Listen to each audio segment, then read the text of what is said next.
Hi, I'm USA Today bestselling author Jennifer Youngblood. Thanks for joining me for one chapter a day, the clean romance way. Today, I'll be reading chapter 17 of The Cowboy and the Billionaire's Daughter. Can y'all believe it? After this chapter, we just have 2 more. Be sure and like this video and subscribe to my channel. Okay guys, in this one, Gracie finds out why Brooke can see her when she's in invisibility mode. Ooh, let me just say that you'll be shocked at this turn of events.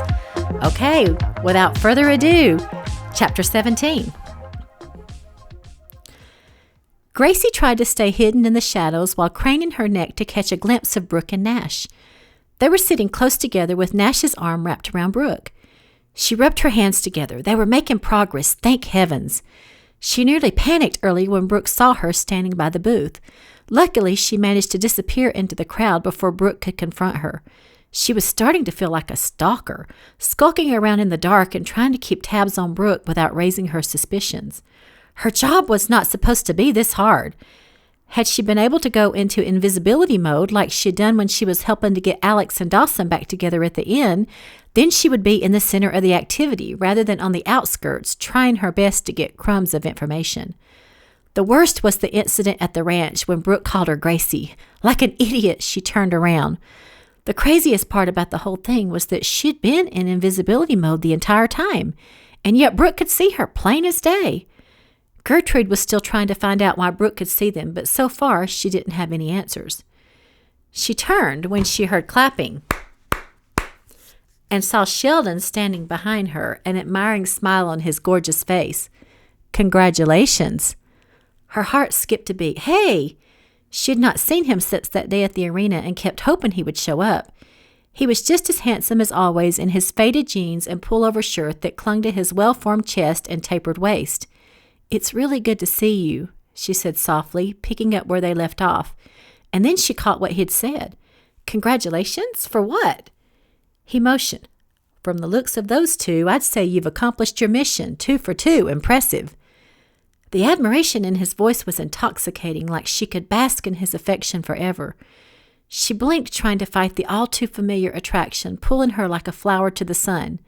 I'm hopeful that things are moving in the right direction, but it's still too early to call it. All they're doing is sitting together. He was amused. Really? You may call that sitting, but we call it something different where I come from. What?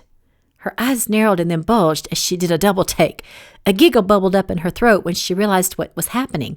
Nash and Brooke were locking lips, kissing each other like there was no tomorrow. She balled her hands into fists and shook them in the air. Good had gone to great in all of a few seconds, and the fact that Sheldon was here to share in the victory made it even sweeter. That is fabulous! He stepped up behind her. It would be easier for you to see what's going on if you get closer. From this range, we need a set of binoculars. I know, she muttered. It's ridiculous. I'm having to stand way back here in the dark to keep out of sight. Brooke saw me earlier, and I thought I was done for. He gave her a funny look. What do you mean, saw you? We're in invisibility mode. No one can see us. To prove his point, he stepped up to a man walking by. Hello! He yelled in his face. The oblivious man kept walking. He turned to Gracie. See? No one can see us. Brooke can see us, even when we're in invisibility mode. His brows knitted. Are you sure? Yes, I'm positive. She's seen me several times. He rubbed his jaw, a speculative look on his face. Does Gertrude know? Yes, she's trying to get to the bottom of it but doesn't have an answer yet. We don't know what's going on, but it's making my job nearly impossible, I can tell you that. He hesitated before answering. I see.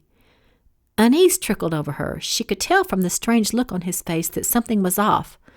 What are you not telling me? He shook his head. What? She demanded, grabbing his arm.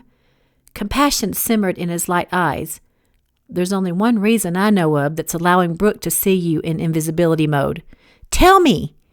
He studied her for one long moment and then shook his head. It's not my place. Gertrude should be the one to tell you. Her eyes sparked with anger as fear rose thick in her throat. Tell me, Sheldon! I have to go. A wistful expression came over him, and I was looking so forward to spending time with you, love. No, she cried, reaching for his arm as he vanished into thin air. Gracie found Gertrude in the white room with the ceiling of endless space. Gertrude didn't hear her approach at first because she was sitting on the sofa intently studying her heavenly iPad. Gracie plopped down beside her. "We need to talk." Gertrude closed her device. "Sure, what is it?" "I saw Sheldon at the carnival, and he told me that you know why Brooke is seeing us in invisibility mode." "What?" she sputtered. "You had no business talking to Sheldon about Brooke. This is unacceptable." The vein on her forehead popped out as her face went rigid. "You know what Sheldon is," she hissed. "I've warned you about him. How many times do I have to tell you that he doesn't have your best interest at heart?" Exasperation burned over Gracie as she charged forward. She'd come here to get answers, and she wasn't about to let Gertrude sidetrack her. "Was he right? Do you know why Brooke can see us in invisibility mode?" The guilty look on Gertrude's face said it all. "He was right! You do know!" Hurt pelted over her, and then came the bitter disappointment. She had been betrayed by the one person she trusted implicitly. "Why aren't you telling me?" The words came out strangled. "I didn't know at first." She paused. "In all of my experience of being an angel, I've never had anything like this happen before." Her eyes pled for understanding. "And then, when I learned what was happening—" Her voice broke, and Gracie was startled to see tears forming in her eyes. Gertrude was not the crying type. This must be bad, really bad. "What did you realize?" The anguished look on Gertrude's face jolted Gracie to the core. "What?" she croaked. "That Brooke is going to die." "So," Myrna said slyly, "I take it things are going well between you and Nash. Ever since y'all got back from the carnival last weekend, the two of you have been thick as thieves." Brooke reached for a waffle and drizzled syrup over it. Then she poured herself a small glass of orange juice and reached for a fork. "Things are going pretty well, I guess." She kept her tone casual, but couldn't hide the delighted smile breaking over her lips. "Things are going better than I ever imagined," she beamed. "I'm so glad. I knew y'all were meant to be together," she clucked. "Nash came in this morning practically floating on air. I don't think the boy's feet have touched the ground since you got to the ranch." Oh, how she loved hearing that. Things had been going so well with Nash. She felt like she was in a blissful dream that she never wanted to wake up from. "So, what's on the agenda today?" "Well, I'm going to the stables to see Carlos." "Carlos tells me that you're getting pretty darn good at riding." "He's a great teacher. I'm learning a lot from him." She gave Myrna a teasing grin. "How did a girl like you manage to snag such a great guy anyway?" Myrna didn't bat an eye. "It was the cooking. Definitely the cooking." Brooke laughed. "Your cooking is extraordinary." She took another bite of the waffle, letting the goodness melt in her mouth. "But it's only one of your many talents. Carlos is very lucky to have you." "Thank you," she said, appreciation shining in her eyes. "We're very lucky to have each other." A feeling of warmth settled over Brooke. She and Nash were just beginning their relationship again. She could only hope that it would one day blossom into the full, rich, fulfilling relationship that Myrna and Carlos shared. Before coming to the ranch, she'd never believed such strong relationships were possible. While her parents loved each other, their relationship was a series of negotiations, where one was always trying to get the upper hand over the other. Furthermore, they were so consumed with the external aspects of their lives, her dad with his business and her mother with her social status, that their relationship was not a priority. Being here was allowing Brooke to take a step back from herself and do some hard analyzing. In many ways, sadly, she was a lot like her mother, petty and pampered. She was still working on improving that, but she still had a long way to go. She'd admitted this to Myrna, who told her in no uncertain terms to stop dwelling on her imperfections and to pick herself up and do good today. Simple yet profound advice. When her phone buzzed, she let out a groan. Myrna lifted an eyebrow. "Your daddy?" "Yep." She'd confided in Myrna, telling her how angry she was at him for forcing her into the marriage contract. "You know, you can't avoid him forever." She sighed heavily. "I know. And from where I'm sitting, it looks like your daddy did you a huge favor. If he hadn't forced you into coming here, then you and Nash wouldn't be together right now. Your daddy loves you and wants what's best." She gave Brooke a pointed look. "Do yourself a favor and patch things up with him. Life's too short to let things fester. Ignoring his calls isn't going to solve a thing." Even though she didn't want to hear it, she knew Myrna was right.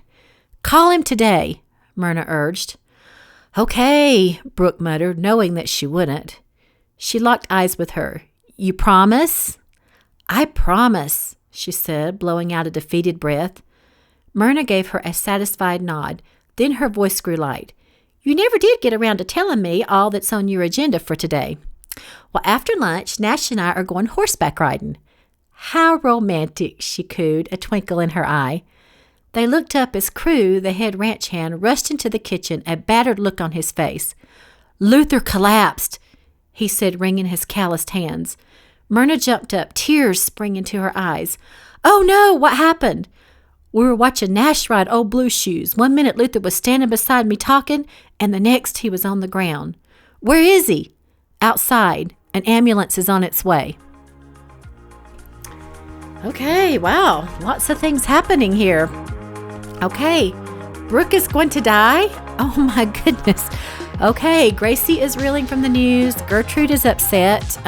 What will happen next? And Luther collapsed. Okay, so find out tomorrow everything that happens next as I read the next chapter. Here's to keeping it sweet and swoony. See y'all tomorrow.